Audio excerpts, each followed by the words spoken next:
첫 번째로 운동을 한 건 이제 레그 익스텐션이라는 운동을 했고요.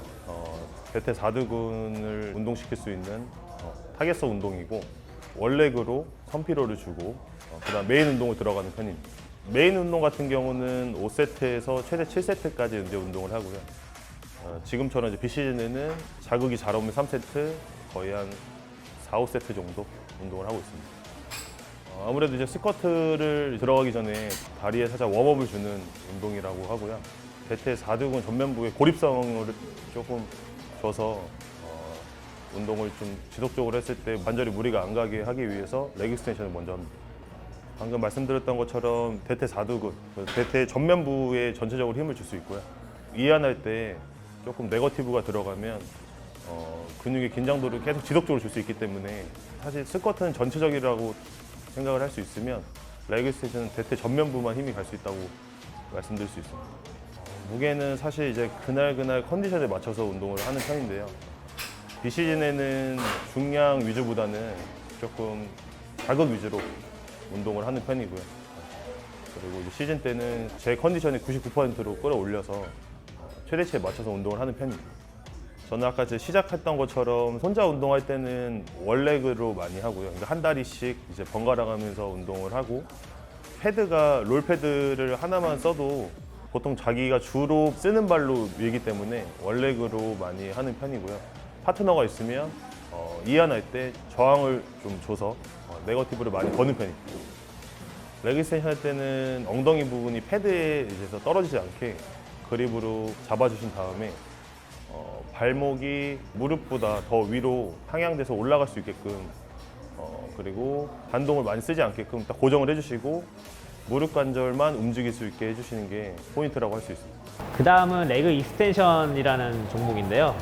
레그 익스텐션은 너무 과한 무게를 이용해서 한다기보다는 본인이 느낄 수 있는 적정한 중저강도의 무게, 그런 무게를 설정해서 하시면 좋을 것 같고요. 일반적으로 11자 형태를 유지를 하시면서 전체적으로 힘을 다 잘 주신다는 느낌으로 하시면 좋을 것 같아요.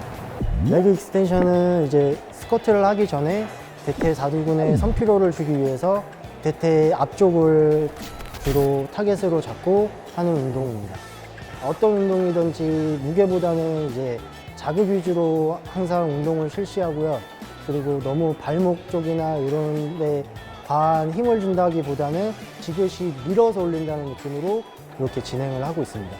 10회에서 15회 정도로 반복을 진행을 하고 세트는 보통 3세트에서 4세트 정도, 개수보다는 이제 실패 지점을 계속 지나간다는 느낌으로 진행을 하고 있습니다. 비시즌에는 레그 익스텐션은 많이 안 하고 시즌기에 들어가면은 막판에 후반이나 초반부에 넣어서 선피로 위주로 운동을 하고 있습니다.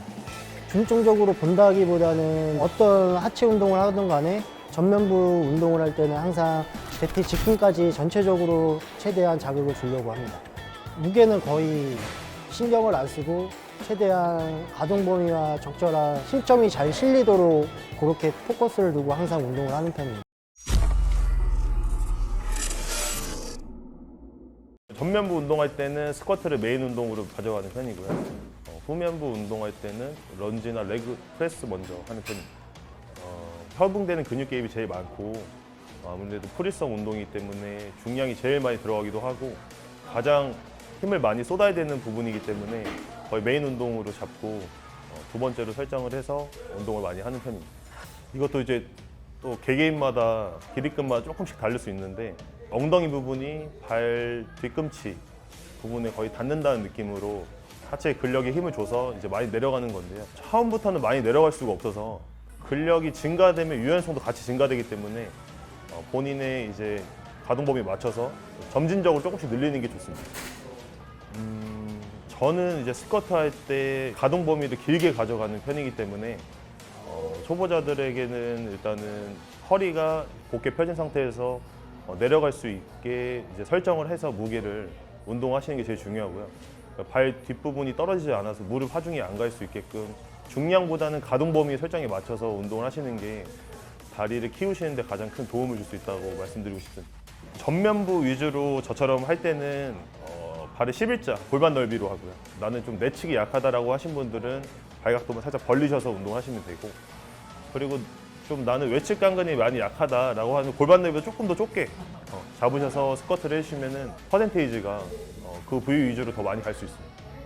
하체가 제일 약하신 분들이 조금 운동의 다양성에 맞추는데, 저는 조금 프리 스쿼트 위주로 가동 범위를 길게 설정해서 운동을 좀 타겟성에 맞게 하는 편이고요. 그리고 이제 메인 운동이 아닌 운동들을 부수적으로 돌아가면서 아까 말씀드렸던 것처럼 후면부, 전면부로 나눠서 좀 매진하는 편입니다. 스쿼트 할 때는 이제 보통 저 같은 경우는 골반 넓이로 해서 발을 11자로 해서 직근 위주로 많이 이제 하는 편인데요. 다리가 이제 외반슬, 팔자 다리나 이러신 분들은 대퇴골 모양이 들어와 있기 때문에 발을 와이드 살짝 벌려서 해주시는 게 조금 더 골반에 안정감을 줄 수 있거든요. 그래서 무릎 관절이 흔들리지 않고 골반이 좌우 대칭이 이제 잘 맞을 수 있겠고, 그다음에 허리를 곱게 펴줄 수 있는 자세로 많이 연습하시는 게 좋습니다. 왜냐면은 프리 스쿼트 같은 경우는 제어 장치가 없기 때문에 무게를 너무 과도하게 설정을 하시면은 이제 부상이 크게 올 수도 있기 때문에 그런 부분 조심해서 하시는 게 좋습니다.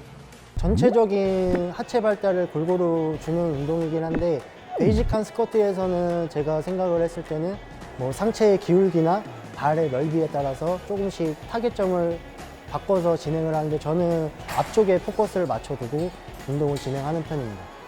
굳이 스쿼트에서 다른 부위에 포커스를 둔다기보다는 하체 전반적으로 자극을 준다는 느낌으로 운동을 하되, 대퇴 직근을 항상 물고 한다는 느낌으로 대퇴 앞쪽에 포커스를 두고 운동하는 편입니다. 보통 4에서 많게는 8세트까지 하는데, 피라미드 세트법으로 이제 올라가면서 최고점에서 이제 한 2세트, 3세트 정도 진행을 한 후 마지막 한두 세트 정도는 컴파운드 세트로 진행을 하거나 아니면은 역피라미드식으로 이제 거꾸로 진행하는 편입니다. 처음부터 고중량을 들기는 어렵기 때문에 몸을 예열한다는 느낌으로 조금씩 무게를 실어서 최고점에서 100% 발휘할 수 있는 힘을 쏟기 위한 그 과정이라고 보면 될 것 같습니다. 몇 킬로씩 중량을 한다기보다는 한 세트 한 세트에 이제 적절한 힘이 실리는지 그게 중요한 거니까는, 저는 뭐 컨디션 좋은 날은 뭐 한 판씩 올리는데, 뭐 컨디션이 안 좋거나 이제 웜업이 적절하게 이루어지지 않는 상태에서는 뭐 10kg씩 증량을 하기도 하고 그런 식으로 진행을 하는 편입니다. 가동 범위라고 생각해요. 가동 범위라는 거는 이제 흉추가 제대로 열려 있어야 되고, 흉추의 가동 범위나 햄스트링이나 둔근이 적절하게 잘 늘어나야 수직 저항 운동이 이루어지기 때문에 그게 바탕이 돼야지 이 무게가 실려서 전체적으로 느낌이 들어오는 거기 때문에, 흉추의 가동 범위나 둔근이나 햄스트링이 가동 범위가 잘 갖춰져 있어야 된다고 생각을 합니다.